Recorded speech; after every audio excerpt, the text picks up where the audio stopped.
Ready? Is it on? Yeah. Okay. That didn't really happen.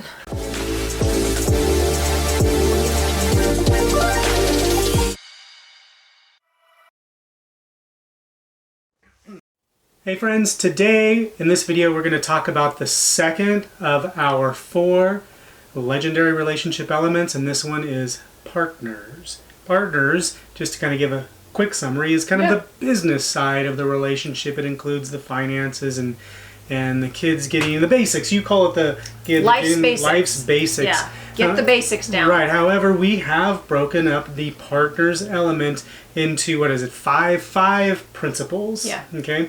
And the first one is core values. Yes. So core values are the things that are the most important to you. And, we are faced with decisions all the time, little ones, big ones, and these can be the things that are the heaviest on ourselves and on our relationship. Mm-hmm. And so the more you understand and are clear about the values that you carry in life, the easier it is to make decisions, because you check in and say, does that align with my core values?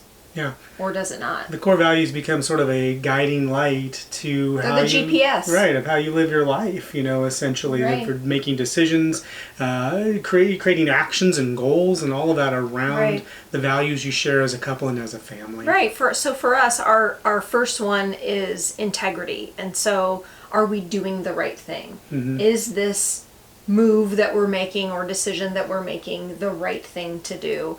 Another one for us is courage. Mm-hmm. Doing the hard things. Yeah. Courage equals fear plus action. Yeah, we're all scared. We're all scared doing, difficult things. But in our family, we do the hard things. We believe that doing the hard things gets us, right, to the place that we want to be. The second principle in the partners element are roles. Yes.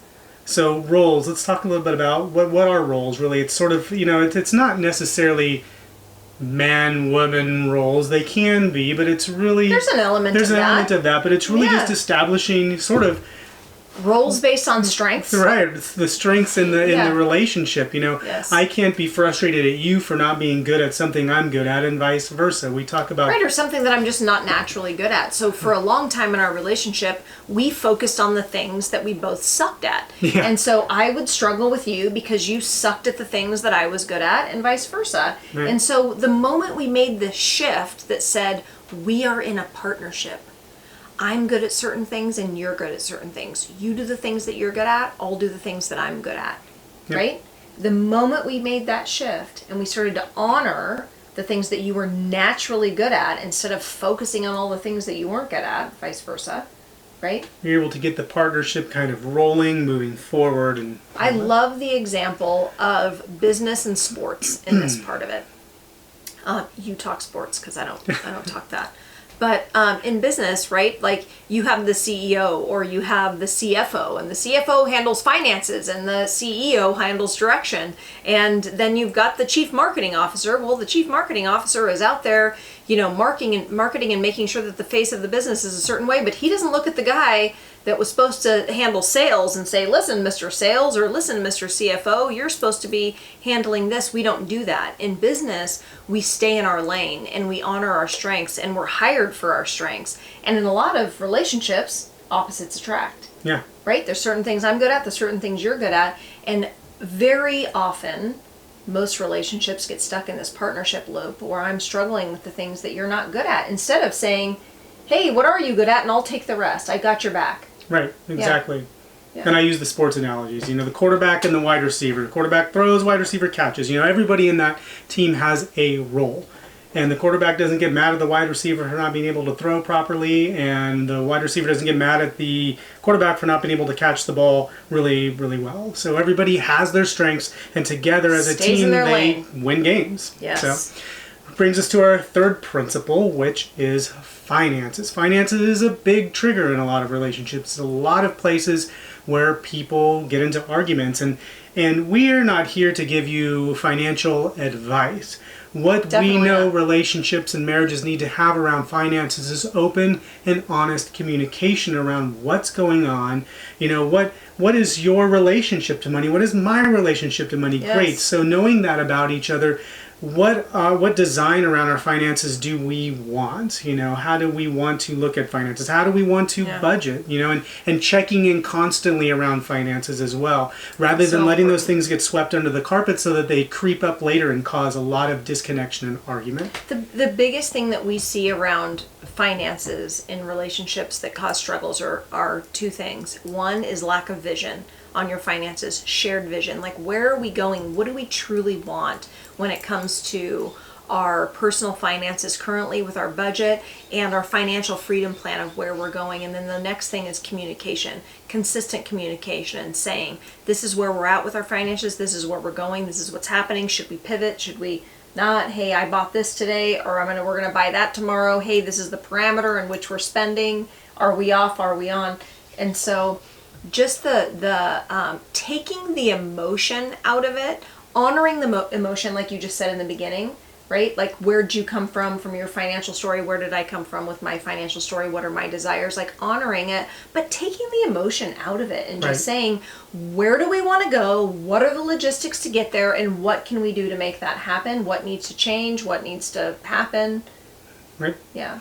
The next principle is parenting. Another struggle, Exactly the challenge same. area, right? I mean, you guys, we have to get on the same page about how we're going to parent our kids, because if we're not, then, like a lot of our oldest was able to figure out how to divide us based on the fact that she masterful at could it. see that we were not a unified front in the way that we were going to parent our two kids. And so by getting on the same page and agreeing to how we were going to raise the children really did a lot, not just for our parent, but for our relationship in general, Being on the same team. And this was probably one of our biggest divides in our relationship, was our parenting. And, I had my approach, you had your approach. I always thought yours sucked, vice versa.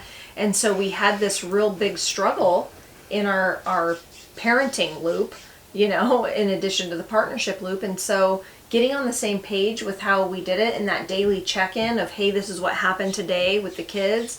How would we want to handle that differently in the future? Yep.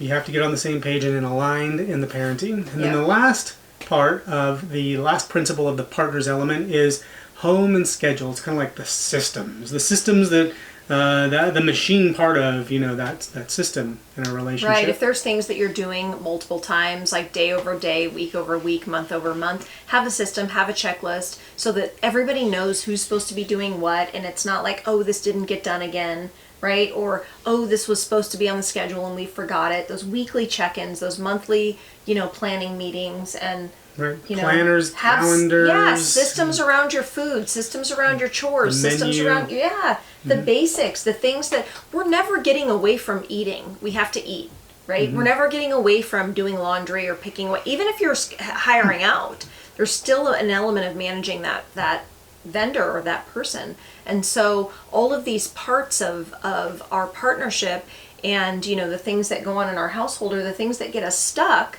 because we lack systems and clarity around what would be ideal. Exactly.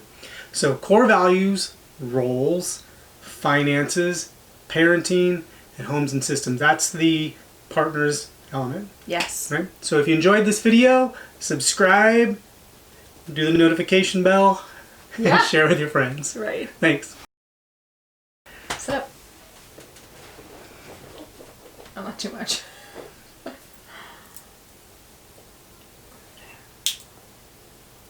Sure can be really booby. I don't know why.